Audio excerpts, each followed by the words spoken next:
خدا جان همه اوچه ما احساس کنه ساق سلامت بخزه بیای پیش ما.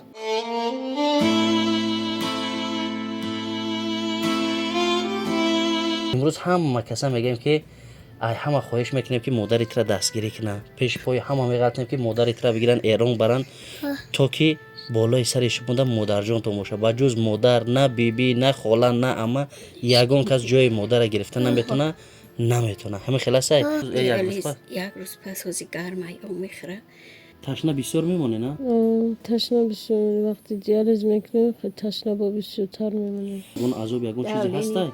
270 میشوه. با خدا قسم 10 بار فرزند تبزه اسم میگه اوچا عطا میگه. خاص از برای الله و به خاطر مادر عزیز همین نوار لایک مونین پدیلی سکنین. مرکز خدمترسانی زیارت شاب همروزه از ساعت 9 تا 12 شب با وقت مسکو با داروها و حجامه خود در خدمت شماست. از جمله هر گونه مزها برای استخوان درد و پادرد و اینچنین داروهای ترکی برای پروستاتا، دارو برای رزاندن کرم اشکم و روغن ماهی برای روشنایی چشم. از فیرمای عربیان مید و سنمید هر نمود علفهای گیاهی با عسل آمیخته شده داروها برای بسیاری از دردها. هر گونه صابونها برای داغهای رو و دستها و اینچنین شامپونها از فیرمای تریچا برای نریختن موی سر و اینچنین خوشبوییها از دولت‌های عرب و ترکیه با نام شیخ و شیوخ. امیدوارم که به شما ان شاء الله که پسند میآید. عموما ما کوشش میکنیم که برای شما محصولات‌های بهترین را پیشکش کنیم. برای تماس بر رقم‌های باوری ان شاء الله که در تماس باشید. باقی در امان خدا. السلام علیکم و رحمت الله. السلام علیکم دوستان و هواداران سونای رحیم پروداکشن. دوستان عزیز امیدوار هستم تنسیت خانه آباد هستین. هر کسی که نوار مرا تماشا کردین خاص از برای الله و به خاطر مادر عزیز همین نوار را لایک مونین پدیلی سکنین تا یگان نفری صاحبکار پیدا شوه و با کمک مادر جان ما بشیتوه. دوستان عزیز نگفته نماند که چندین ماه پیش ما نوار مادر را برآوردگی بودیم برای دیالیز که یک روز پس دیالیز میموندن دخترشون زاده ناحیه فرخورن. امروز هم اومدیم که باز دوباره مراجعت کردن مادر عزیز برای رای کردن به ایران گردش علیش کردن. باور کنین دوستان عزیز به نهایت کنه که ما مبلغی که جمع کردیم الحمدلله هست در دستشون. مثال یک قسمتی ما را در دیالیزشون استفاده بردیم با این روز به گرمیش ده همون قدر احوال مادر عزیز به نهایت بچ دسای. اگر امکانیت باشه دوستان عزیز یک دستگیری دیگر کنیم بهتر خوبتر میشه نسبت مادر جان عزیز ما. السلام علیکم مادر جان. خوبه تجید مادر جان؟ میشه الحمدلله. سلامتی باش خیلی. میشه شکر. چی گپ خبرای بعدی نوار کردن ما طولی چند مدت بود که ما خاموش شدیم. نفرای پیدا شدن که برای دیگر دولت بردن کمی هم باشد گفت سهم خدمت میگذاریم دیگر با هم تو جای ما همراه شما تماس گیریم یگان خط خبر نیست. نه یگان خط خبر نیست. خیلی مبلغ شده یک روز پس دیالیز میکنیم نرسید استفاده بردن ایران و مثال پیرسش. اگر نه در ایران آدمای پیدا شدن که جو همش علیش کردن شد یگان کس یگان فایز گارانتی داد که مثال میشه و همه چیز گارانتی داد بیاین گفتم ما خدمت میکنیم. یگان کس شما را سوید داد یا یگان کس رفتگی در همجا گردالیش کردگی؟ آدم بسیارش رفتن همجا کدن اومدن یا که اینجا میکنن یا میرن تبو بد میکنن اینجا در پریسات کشم میکنن تا بچه در اونجا میگیرن نه؟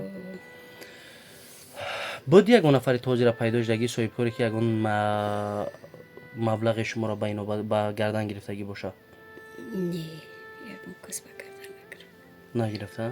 حاضر دیالیز خیلی با هم خیلی هر روز یک روز پس حاضر گرمای او میخوره خیلی باید نمیشه که به عرق نمیبرویم میریم دیالیز دوشه میگیرن یک روز پس گرمای نمیشه و او میخوره ایسا گرمی ها؟ گرمی ده همون قدر دیالیز بسیار میشه ها؟ گرمای نمیشه که او نخریج خیلیه. بله ای دادشون اپرا داره نه؟ شما هم زدگی نه پجان دادشون اپرا؟ این ها ای از شما با کلانتره که یا وارم کردگی اشکالی؟ ها وارم کردگی ها؟ یک بارگه سلام علیکم آقا جان نام اختو چی بود؟ مهرنگیز. اپای مهرنگیز جان سلامتی ها چی خیلی؟ نیست وقت دارش که حاضر گرمی چی خیلی برای شما وزن پینتره که گرمی ده ها؟ خیلی گرمه یا چیه؟ کسیز اون میخوره تشنه بسیار میمونه نه؟ تشنه بسیار وقتی دیالیز میکنه خیلی تشنه با بسیار تر میمونه. همین حالت دیالیز کردن ده یگان حالت وزمین داره که مثال دولینتون بلند شوه یا یگان عذاب یگان چیزی هسته؟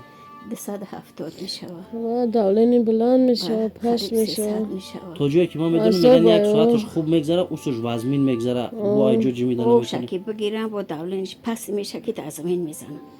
دست پورت میکشه. عذاب میکشه آخر. چند قریب بگویم قضا میکشه. حاجی در گرمه قریب که هر روز دیالیز میمونه نه؟ او هر روز هر روز قریب دیالیز میشه و با راه گشتن نمیتونم اینجا کشیده میگیرم میبرن اینجا برای دیالیز موندن. او با پورا میرود. خود چون دیگه بعد کار پشت دست نمیکنه راه گشتن نمیتونم خیر خداوند شفای کامل تا انشالله امید دارم که برادرها دستگیری میکنن. فرزندکو هستن آخه انشالله همینجا ده نه دستگیری میکنن. نه مادرم زوده ناحیه فرخوره چه خیلی که گفتیم امروز هم بر اومدن مادر جان به خاطر فرزنده که در این. السلام علیکم چه خیلی میشه سوزی سلامتی خوبه کو بیا ای بریم ما بچی ای قنشه بزنه ای بازی کنی اومدی ها فوتبال رفت آبدی ها ها سلامتی ها چه خیلی سوزه همه تیم جای ها ای مالدیس نام چی بود سلام سلیمان مرا شناختی ها کی ما رن پروداکشن ویدیو مرا تماشا میکنی ویدیو قطعی چت کردگی را دیدی ها چه خیلی مردم دستگیری کرده سن ها ها اینا امروز ما مومیم یه نوار دیگر کنیم با بگیم که مادرت را دستگیری کنن تسر ایران برای ماشه ساز شوا بیا در بالای سر شما باشه میفورد ها هر شب برای مادر دعا میکنی ها در دل چی میخوای میخوای که مادر تیز ساز شوا یگون وقتی ما در خونه نباشه مادر تا دلتیگی میکنی ها چیش میگوی میگم که او چند کمه براش زیق میشم براش زیق میشه ها ها اول چی تا میبینی زیق میشه ها تو بچه کلونی چندم بچه شی دیم دیمش ها چند ساله ای نه نه برای مادر یگون شعر میدونی نه برای کی میدونی برای نمیدونم اولا ای اویلا نمیدونی نه. ای قند شب بزنن خیلی پگه کلون شدی دستیاری مادر میشه قناتی مادر میشه سلامتی مادر خوب نیست دستگیریش میکنی ها ها امروز هم کسا میگیم که ای همه خواهش میکنیم که مادرت را دستگیری کنن پیش پای همه میگفتیم که مادرت را بگیرن ایران برن تا که بالای سرش بوده مادر جان تو باشه با جز مادر نه بیبی نه خاله نه اما یگان کس جای مادر گرفته نمیتونه همه خلاصه هر یک کس پسی بلندش مادر خودش میباور داره با خدا قسم 10 بار فرزند تبزه اسم میگه اوچا اتا میگه اگر یک بار بیگانه بزنش کو تا آخر عمر ای همو مادر جان خلاصه این مرزت میگه دل سیاهی میکنه مادر یک سینه رحمی داره باور کنین با خدا قسم غیر امکانه گپ زدنش به خاطر این فرزندکای شیرین به خاطر همه شهر بچه‌ای که آینده ملتن امروز یک کاری هست که به یک سم دوسم نمیشه مادر تمام چیز چه از گو مول سر کردگی چه خیلی نواری پیشنهاد گفتن سودو کردگی بودن لک گورده نفرانی که به همین بیماری گرفتارن دیالیز میمونن شخصا خودشون در زیر همین کمیتر بنویسن که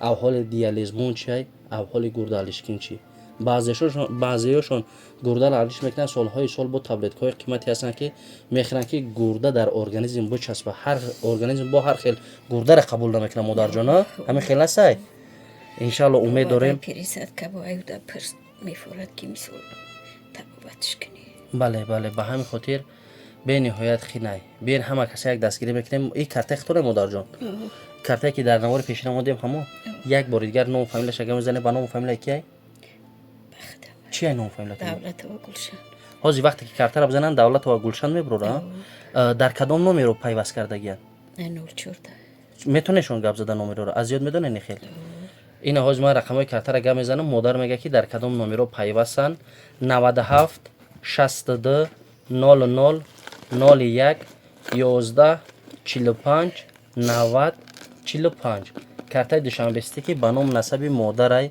با ریزگی اپای همش برداشت مادر یک پوش درجه یک پوش درجه برای مادرم کنه که امروز زوده ناحیه فرخوره اومده دوشنبه به خاطر فرزند در همیجا مونده چیکار کنه فرزند نمیشه خورد و کلان برای مادری فرزند همین نمی رو این حاج یک بار دیگه مگه میزنم 004 33 15 27 این میگافونای در همین کارت پیوسته ان شاء الله که کارت در دست مادرای همه چیش اچود چود قطعی همین خلاص مادر جان با روزگی خطون هست اپا جان همین کارت همین مبلغایی که در نوار پیشینه جمع شید خطون شاهد حال بودین هر چیزی که گپ زدیم همون چیز بودن مادر جان ها مقصد خطونم آگاه هستین برای کارتر موندن زید نیست مادر جان همین نه کارتر نه نه با همین خاطر با روزگی مادر هرچند که باشه نباشه فرزند خچه باز یک بارگه پرسیدن خوبه انشالله این شعر بچم یک برادرها را میگه که مادر جان دستگیری کنن